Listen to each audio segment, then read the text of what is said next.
Hey guys, it's Andrew from Cardinal Kia, and in this video, I'm going to show you how to use your Sportmatic mode in the 2022 Kia Sorento. I have in front of me here an EX 2.5 turbo all-wheel drive in wolf gray. Let's get started. Okay, so to start us off, you'll see in the instrument panel there in the top left, we have a P, and that's because right now the vehicle is in park. If I were to go ahead and put the vehicle into drive, you're going to see now we are in D for drive. Down by the shifter, you'll see to the left of the D for drive, we have a plus and a minus there. So if I were to go ahead and move the shifter over, you'll see it's now lit up in between that plus and minus. We have now put the vehicle into the Sportmatic mode.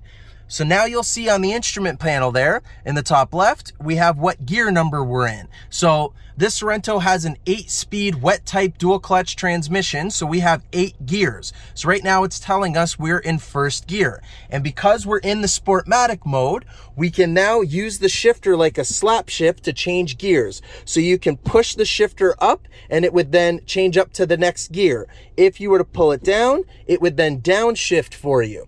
The vehicle will downshift for you. It will not let the vehicle stall. So if you're starting to slow down, it will gear down for you. You don't have to worry about that. But of course, once your RPM gauge is starting to go up, you're ready to go up into the next gear. So again, you just push the shifter up.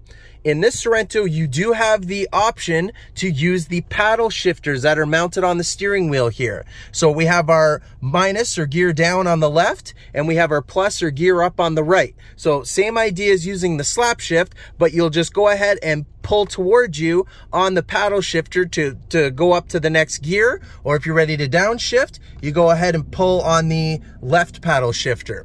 If you do not ever want to use this mode, that's entirely fine. Not everybody's a fan of it.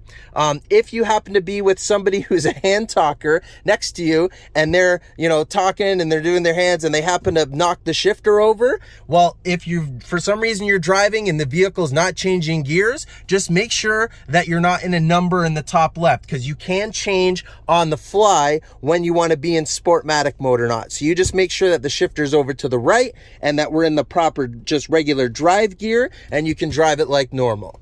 And that's how you do it.